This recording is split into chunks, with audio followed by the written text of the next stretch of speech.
பொண்டாட்டி சொன்னா கேட்டுக்கணும் என்ற அந்த நிலையில இந்த தொகுதியில் நான் 2 கலந்திருக்கிறேன் என்பது உங்களுக்கெல்லாம் நன்றாக தெரியும். இந்த தொகுதியை பொறுத்த வரைக்கும் ஏதோ முதலமைச்சராக இல்லை, சட்டமன்ற உறுப்பினராக மட்டும் இல்லை, ஏற்கனவே இருந்த எதிர்க்கட்சி தலைவராக மட்டும் இல்லை, ஏற்கனவே இருந்த மேயராக மட்டும் இல்லை, எப்பொழுதும் உங்கள் வீட்டு பிள்ளையாக, உங்கள் செல்ல பிள்ளையாக, குறிப்பா சொல்லணும்னா ஒரு நல்ல பிள்ளையாக இருக்க வேண்டும் என்பதில் நான் மகிழ்ச்சி இருந்தேன். குறிப்பா நம்ம ஆட்சி வந்ததுக்கு பிறகு பெண்களுக்கு தான் அதிகமான திட்டங்களை, சாதனைகளை படைச்சிட்டு இருக்கிறோம். ஓராண்டு காலம் நான் மிஸ்ஸால் இருந்தப்போ என்னுடைய மனதை கோபித்து கொண்டு ஒரு அப்செட் ஆகி ஏதாவது முடிவு எடுத்திருந்தா என்னால் என்ன ஆயிருக்கும்னு நினைச்சு பாருங்க.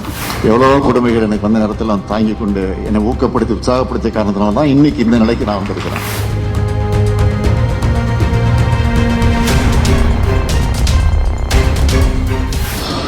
குளத்தூருக்கு வந்தால ஒரு எனர்ஜி வந்துடும்.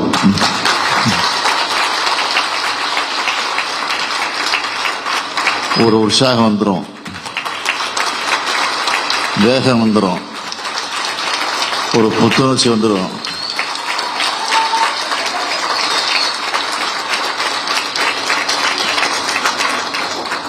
அது எனக்கு மட்டுமல்ல, உங்களுக்கும் நல்லா தெரியும்.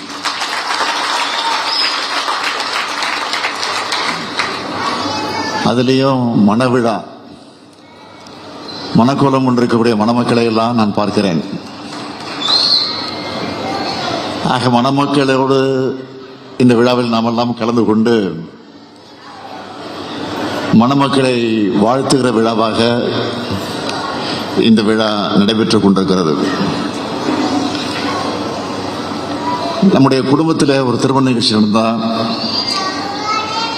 எப்படி நம்மெல்லாம் மகிழ்ச்சியோடு கலந்து கொள்வோமோ அதே போலதான் இந்த திருமண நிகழ்ச்சியில் அத்தனை பேருமே, நான் மட்டும் இல்லை, நம்முடைய அமைச்சர்கள் மட்டுமல்ல,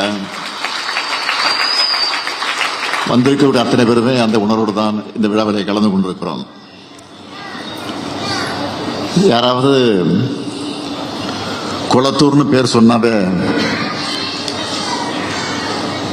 அது சாதனை,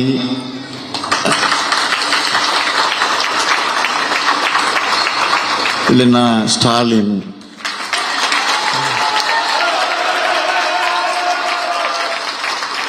என்று ஞாபகத்துக்கு வரக்கூடிய அளவுக்கு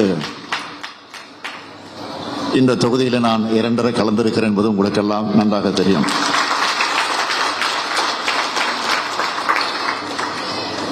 ஏராளமான திட்டங்களை இந்த தொகுதிக்கு நிறைவேற்றி இந்த குளத்தூர் தொகுதியை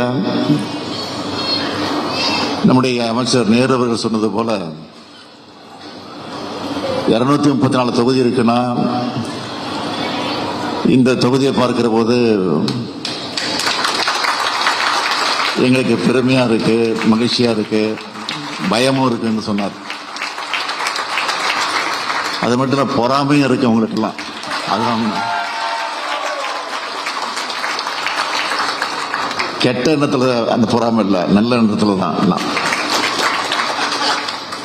நாமும் இப்படி பணியாற்ற வேண்டும், நம்முடைய தொகுதிக்கு இந்த திட்டங்கள் வர வேண்டும் என்பதில் அவர்களும் இன்றைக்கு அந்த பணியை ஆற்றிக் கொண்டிருக்கிறாங்க.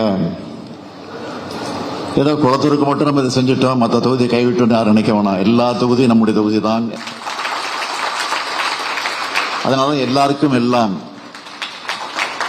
என்பதை முன்வச்சு நம்முடைய பணியை ஆற்றிக் கொண்டிருக்கிறோம். என்ன ஸ்பெஷல்னா, ஒரு மாவட்டத்துக்கு 2 மாசத்துக்கு ஒரு முறை, 3 மாசத்துக்கு ஒரு முறை நான் போவேன். ஆனா குளத்தூருக்கு மட்டும் எப்படியா 10 நாளைக்கு ஒரு முறை நான் வந்துடுவேன்.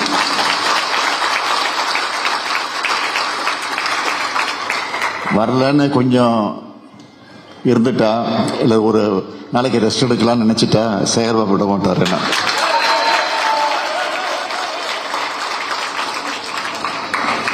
ஒரு லிஸ்டோட வந்துருவாரு,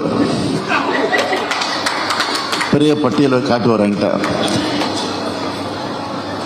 அவர் வர்றதுக்கு முன்னாடி செல்போன்ல, வாட்ஸ்அப்ல ஒரு பட்டியல் அனுப்பிச்சுடுவார் முதல்ல. ஏன்னா திடீர்னு கொடுக்கும்போது நான் ஷாக் ஆகிடக்கூடாது, அதிர்ச்சி ஆகிடக்கூடாதுன்னு ரொம்ப சாமர்த்தியமா அந்த லிஸ்ட் அனுப்பிச்சிடுவாரு. அதில் ஒரு 10 பேராவது 10 பட்டியலாவது இருக்கும். நிச்சயமா 2 அடிக்கல் நாட்டு விழா இருக்கும், 2 திறப்பு விழா இருக்கும், கட்சி நிகழ்ச்சி தான் 2 இருக்கும். இப்படி ஒரு பட்டியல் போட்டு இடத்துல கொடுத்துருவார். அப்படி கொடுத்தாதான், கொடுத்து அந்த நிகழ்ச்சிக்கு நான் வந்தாதான் எனக்கும் அதுல ஒரு திருப்தி ஏற்படும்.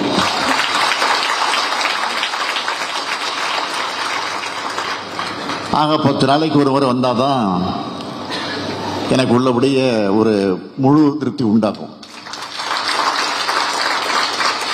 என்னதான் நான் முதலமைச்சராக இருந்து பல மாவட்டங்களுக்கு சுற்றுப்பயணத்தை நடத்தி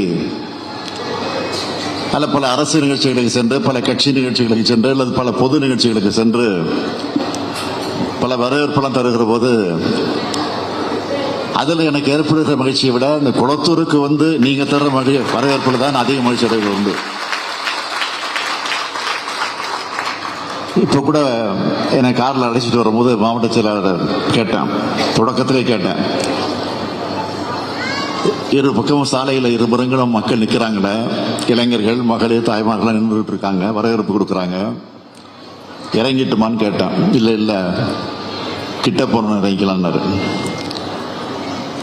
என்னன்னு தெரியல, முதல்ல இறங்கிட்டு சொல்லுவார். ஆனால் இன்னைக்கு என்ன கிட்ட போன இறங்கிக்கலாம்னு சொல்லுவார். நேரத்தை நிலைமைக்கிறது சொன்னாரான்னு தெரியாது. இன்னைக்கு கூட அவர் பேசல வரீங்க, ஏன்னா தொண்டை கொஞ்சம் சரியில்லை, உடல்நலம் கொஞ்சம் பாதிக்கப்பட்டிருக்கிறாரு. அதுவும் இருக்கலாம். இருந்தாலும் பாதி தூரம் வந்த உடனே அவர்கிட்ட சொல்லாமே நான் இறங்கிட்டேன் காரை விட்டு.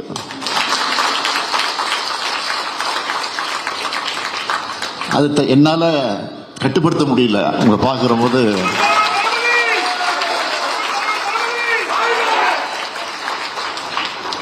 ஆட்டோமேட்டிக்கா இறங்கிடுறேன். அதான் விஷயம், வேற ஒண்ணும் இல்லை. எப்பவுமே நான் அடிக்கடி சொல்வது உண்டு, இந்த தொகுதியை பொறுத்த வரைக்கும் ஏதோ முதலமைச்சராக இல்ல, சட்டமன்ற உறுப்பினராக மட்டும் இல்ல, ஏற்கனவே இருந்த எதிர்கட்சி தலைவராக மட்டும் இல்ல, ஏற்கனவே இருந்த மேயராக மட்டும் இல்ல, எப்பொழுதும் உங்கள் வீட்டு பிள்ளையாக, உங்கள் செல்ல பிள்ளையாக, குறிப்பா சொல்லணும்னா ஒரு நல்ல பிள்ளையாக இருக்க வேண்டும் என்பதில் நான் மகிழ்ச்சி உண்டு. அப்படித்தான் இருக்கிறேன் என்று நான் நம்புகிறேன். நீங்களும் அந்த நம்பிக்கையோடு இருப்பீங்கன்னு எனக்கு எண்ணம் உண்டு. இங்கே இந்த தொகுதியில் நாம் ஏற்படுத்தியிருக்கக்கூடிய திட்டங்களை பார்க்கிற போது இது திராவிட மாடல் ஆட்சியினுடைய திட்டம் என்று இன்றைக்கு மட்டுமல்ல என்றைக்கும் அது மக்களிடத்தில் பேசக்கூடிய, மக்களிடத்தில் பதியக்கூடிய அளவுக்கு பல திட்டங்களை நாம் இந்த தொகுதிக்கு ஆற்றியிருக்கிறோம். எடுத்துக்காட்டுக்கு சொல்லணும்னா, கொரோனா ஏற்பட்ட போது அப்ப நம்ம எதிர்கட்சியில் இருந்தோம். கொரோனா காலகட்டத்துக்கு பிறகு பார்த்தீங்கன்னா பணிச்சூழல் பெருமளவு மாறிடுச்சு. குறிப்பா ஐடி துறையில் வேலை செய்யறவங்க ஒர்க் ஃப்ரம் ஹோம் பண்றாங்க. பல தொழில் முனைவர் உருவாகி இருக்காங்க. இவங்களுக்கெல்லாம் ஆபீஸ் ஸ்பேஸ் வேணும்னு சிந்திச்சுதான் நாம உருவாக்கி இருக்கக்கூடிய திட்டம் தான் முதல்வர் படைப்பகம்.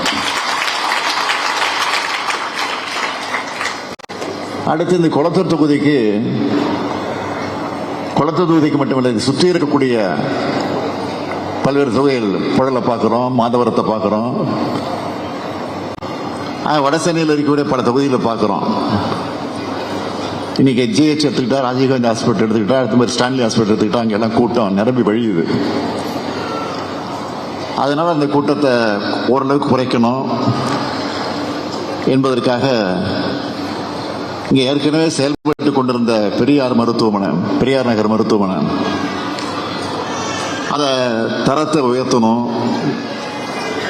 எளிதில் அணுகக்கூடிய அளவில் மருத்துவம் கிடைக்கணும்னு திட்டமிட்டு ஒரு பெரிய மருத்துவமனையை உருவாக்கி ஸ்டான்லியை விட, ராஜீவ்காந்தி மருத்துவமனையை விட, கிண்டியில் அமைந்திருக்கக்கூடிய அரசு மருத்துவமனையை விட சிறப்பான மருத்துவமனையில் ஒன்றாக இன்றைக்கு நம்முடைய பெரியார் மருத்துவமனை விளங்கி கொண்டிருக்கிறது. அடுத்து குளத்தூர்னாவே இந்த வண்ண மீன்கள் தான் நமக்கு நினைப்பு வரும். நம்ம எதிர்கட்சியா இருந்தப்போ வாக்காளர்களை சந்திக்க வந்த நேரத்தில் அந்த வண்ண மீன் தொழில் செய்து கொண்டிருந்த அந்த தோழர்கள், தாய்மார்கள், அந்த குடும்பத்தை சேர்ந்தவர்கள் எல்லாம் இதுக்கு எப்படியாவது ஒரு விடிவு காலத்தை ஏற்படுத்தணும், இதற்கு வசதி செய்து தரணும், எங்களுக்கு ஒரு பெரிய கடையை கட்டி தரணும், அங்காடி கட்டி தரணும்னு ஒரு கோரிக்கை வச்சாங்க. அதில் பல சட்ட சிக்கல்கள்லாம் இருந்துச்சு. எல்லாத்துலேயும் நம்ம தான் அதிகம். ஆக இன்றைக்கு அந்த அளவிற்கு நம்முடைய திட்டங்கள், சாதனைகளை இந்த தொகுதிக்கு நாம் படைத்து தந்திருக்கிறோம். அந்த மகிழ்ச்சியில் இந்த திருமண மண்டபத்தை திறந்து வச்சு இன்றைக்கு இல்வாழ்க்கை பயணத்தை தொடங்கக்கூடிய ஒரு சிறப்பான நிகழ்ச்சியை நம்முடைய மணமக்களுக்கு உருவாக்கி இருக்கிறோம். எத்தனை திருமணம்? 15 திருமண தம்பதியர் இருக்காங்க. 15 திருமணங்கள் நடத்தி வைக்க போகிறோம். நீங்கள்லாம் மனதார வாழ்த்தணும். குறிப்பாக நம்ம ஆட்சி வந்ததுக்கு பிறகு பெண்களுக்கு தான் அதிகமான திட்டங்களை, சாதனைகளை படைச்சிக்கிட்டு இருக்கிறோம். காரணம், பெண்களை படிக்க வச்சா, பெண்களை முன்னேற்றினா அந்த குடும்பம் சிறப்பாக இருக்கும் என்ற அடிப்படையில் தான். ஏனென்றால் பெண்களுக்கு முக்கியத்துவம் தருவது காரணம் கேட்டால், பெண்கள் நினைச்சா எதையும் செய்யக்கூடியவங்க. அதனாலதான் பெண்களுக்கு அதிகமான முக்கியத்துவத்தை தந்து கொண்டிருக்கிறோம். இன்னும் கூட சொல்லணும்னா, ஒரு ஆணினுடைய வெற்றிக்கு பின்னால் பெண் தான் இருக்கிறார் என்பதற்கு எத்தனை உதாரணங்கள் உண்டு. என்னுடைய வெற்றிக்கு பின்னாலும் என்னுடைய மனைவி தான்.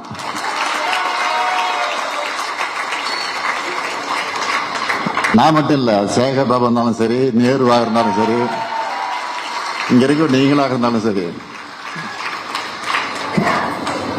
ஓராண்டு காலம் நான் மிசால இருந்தப்போ என்னுடைய மனதை கோபித்து கொண்டு ஒரு அப்செட் ஆகி ஏதாவது முடிவு எடுத்துட்டு இருந்தா என்னால என்ன ஆயிருக்கும் நினைச்சு பாருங்க. தாங்கி கொண்டு பொறுமையா இருந்து எவ்வளவோ கொடுமைகள் எனக்கு வந்த நேரத்தில் தாங்கி கொண்டு என்னை ஊக்கப்படுத்தி உற்சாகப்படுத்திய காரணத்தினால தான் இன்னைக்கு இந்த நிலைக்கு நான் வந்திருக்கிறேன். அது மாதிரி தான் ஒவ்வொருத்தரும். அதனால தான் மணமக்களை நான் கேட்டுக்கொள்ள விரும்புவது, மணமகனத்தில் நான் பணிவோடு கேட்டுக்கொள்ள விரும்புவது, பொண்டாட்டி சொன்னா கேட்டுக்கணும் என்ற அந்த நிலையில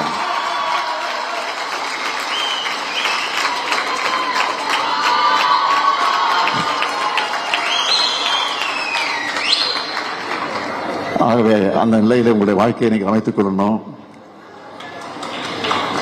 இன்னும் கொஞ்ச நேரத்தில் மனவிழா நடத்தி வைக்க போறேன். நடத்தி வைக்க இருக்கக்கூடிய மணமக்களை நான் அன்போடு கேட்டுக்கொள்ள விரும்புவது, அழகான குழந்தைகளை நீங்கள் பெற்றெடுக்க இருக்கிறீங்க. அழகான குழந்தை பெற்றெடுக்க தான் அவசரப்பட வேண்டாம், பொறுமையா. முன்னெல்லாம் திருமண விழாக்களை கலந்து கொண்டு பெரியவர்கள் மணமக்களை வாழ்த்துக்கிறப்போ அளவோடு பெற்று வளமோடு வாழுங்கள் சொல்லுவாங்க. ஆனா இப்ப யாரும் பார்த்தீங்கன்னா யாரும் சொல்றது இல்லை. சொன்னா தப்பாக புரிஞ்சு கொள்ளக்கூடாது. முதல்ல என்ன சொல்லுவாங்கன்னா 16 பெற்று பெருவாழ்வுன்னு சொல்லுவாங்க. இப்ப என்னன்னா 16 பெற்று பெருவாழ்வு சொல்றதை விட அளவோடு பெற்று வளமோடு வாழுன்னு இப்போ. முன்பெல்லாம் பார்த்தீங்க, சிவப்பு முக்கோணம் போட்டு நாம் இருவர் நமக்கு மூவர்னு போடுவாங்க. அது படிப்படியாக குறைஞ்சி நாம் இருவர் நமக்கு இருவர்னு போட்டாங்க. இப்ப என்ன நாம் இருவர் நமக்கு ஒருவர். நாளைக்கு இதுவும் மாறலாம், நாம் இருவர் நமக்கே இன்னொருவர் என்று சொல்லி நடந்தாலும் ஆச்சரியம் இல்லை.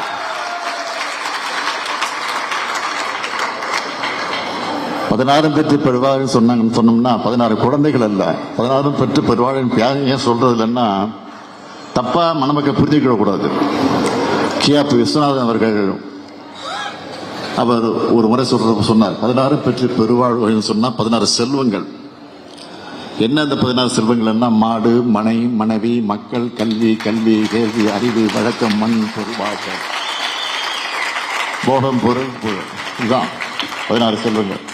ஆக அந்த 16 செல்வங்களை பெற்று மணமக்கள் சிறப்போடு வாழ வேண்டும். உங்களுக்கு பிறக்கிற குழந்தைகளுக்கு அழகான தமிழ் பெயர்களை சூட்டுங்கள் என்று நம்முடைய மணமக்கள் அன்போடு கேட்டுக்கொண்டு, புரட்சி கவிஞர் பாவேந்தர் பாரதிதாசன் எடுத்து சொல்லி இருக்கக்கூடிய வீட்டிற்கு விளக்காய் நாட்டிற்கு தொண்டர்களாய் வாழுங்கள், வாழுங்கள், வாழுங்கள், வாழுங்கள் வாழ்க்கை விடைபெறுகிறது. நன்றி, வணக்கம்.